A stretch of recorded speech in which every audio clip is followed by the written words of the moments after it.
We must be very strong in our. We must be very strong physically and mentally. So the topic is voice change. So my dear students, in voice change you will come across two kinds of verb. One is transitive verb and the other is intransitive verb. So when a verb is said to be transitive verb, if the sentence pattern is S plus V plus O, subject followed by verb, that is followed by object. So what is the sentence pattern transitive verb, everybody? Okay. And in case of intransitive verb, the sentence pattern is S plus V, where object is missing. Like dogs bark, the cat mews, okay, the bell rang. So we are getting subject and verb, but there are no objects. So these are intransitive verbs. So if the verb is transitive verb, the rules of voice are applicable. On the contrary, if the verb is intransitive verb, the rules of voice are not applicable. How to do voice change during that time? In such cases, we will borrow one suitable object from outside. There is one list. From that list, we can borrow any object while doing voice change. The list is like this: someone, somebody, people, man, I, he, we, she, etc. If we do not find any suitable object from this given list, then we can search for some other suitable objects. So my dear students, so another definition of transitive verb is what? If an object is necessary to get the complete sense of the statement, the verb is said to be transitive verb. As for example, Shakespeare wrote Hamlet.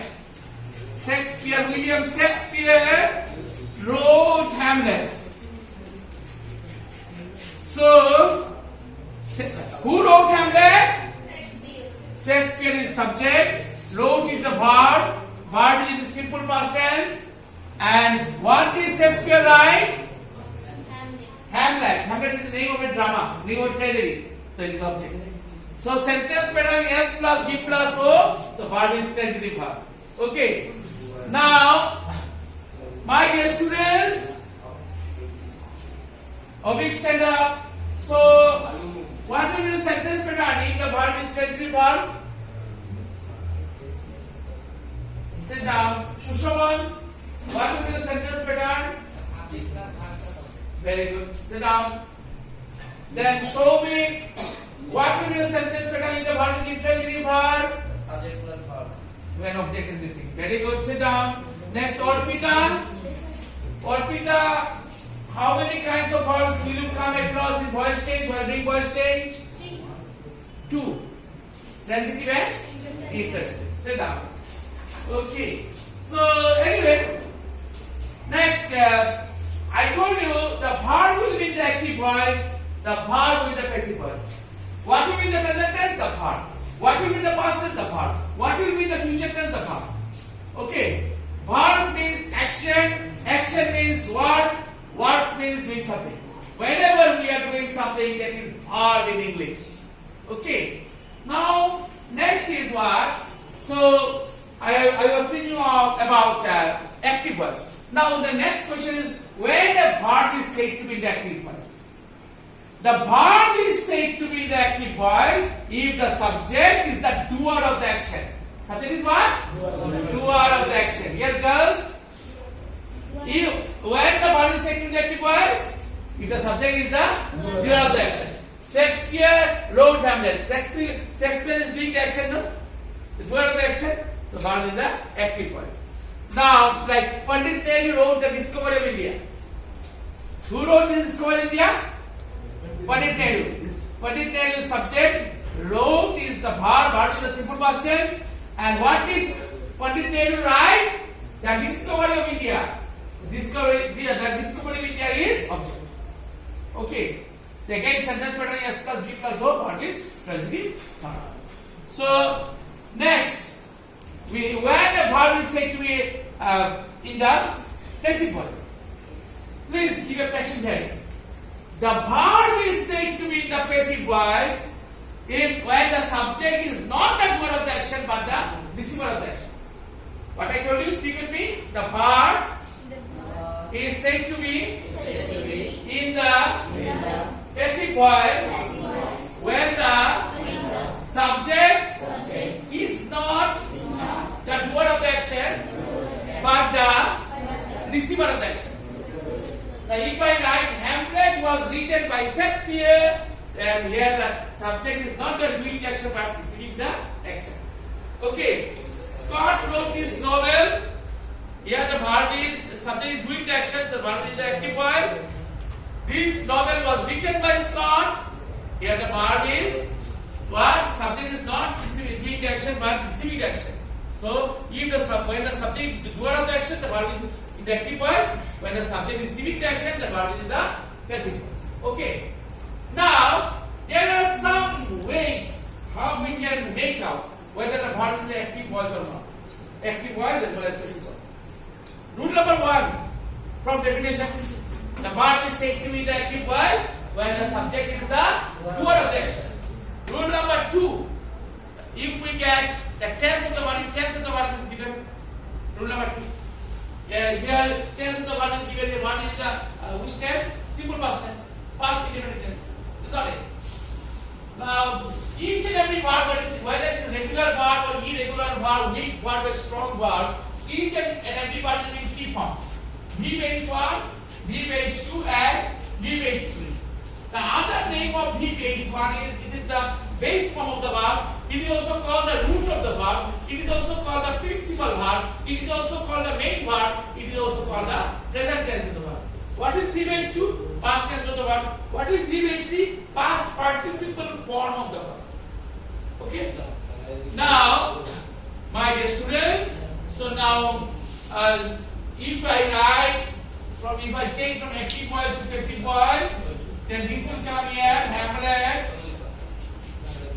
was, past participle is written by, this should be placed in the contributing part of the answer. That's it.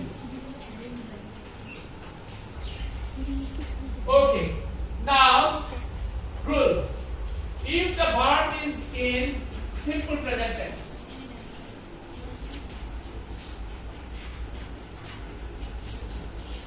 yes, Shomik, Roger, please come here. Stand in front first bench. Shomik also, come here. You are very good boys of JME Football Report, West Bengal. The whole world is watching you. Okay, please come inside. Vidul Saxena. So here is Vidul Saxena, very obedient boy of Jawahar Navodaya Vidyalaya Purva Medinipur.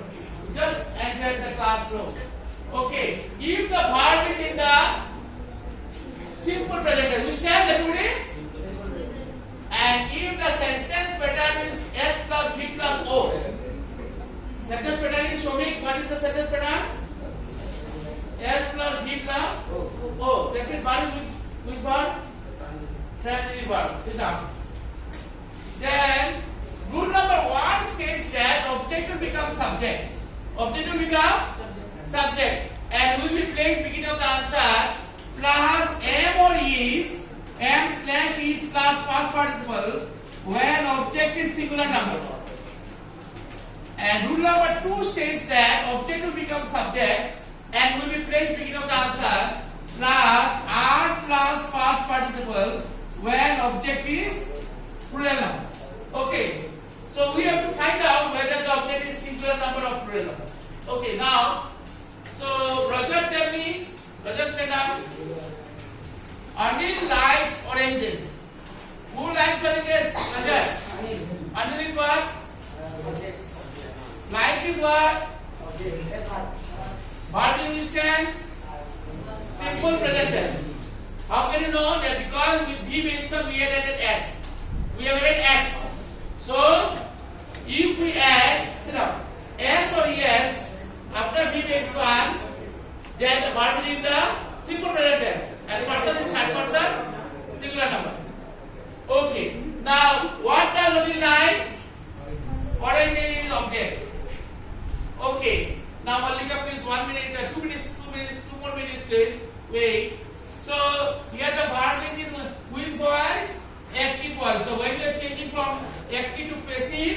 Oranges with how many orange? More than one. So object is plural number. Yes or no? Yes, yes. So we will apply rule number 2. So oranges. Then as per rule number 2, what do we write? Are then like by whom? By Anil. In voice chain we make certain changes. Okay, we make certain changes in voice chain. So we'll know it later. Now you see, Anil likes oranges. Oranges are liked by Anil. Now if I write dogs eat meat, who eat meat? Dog is what? Subject. Eat is what? Verb. Verb understands? Simple present tense. So what do dogs eat? Meat is what? Object. So verb is which voice? Active voice. Because subject is the doer of the action. Well, so when we are changing active to passive, what will have? Meat is singular or plural? Singular number. Please don't talk. You Roger will come in.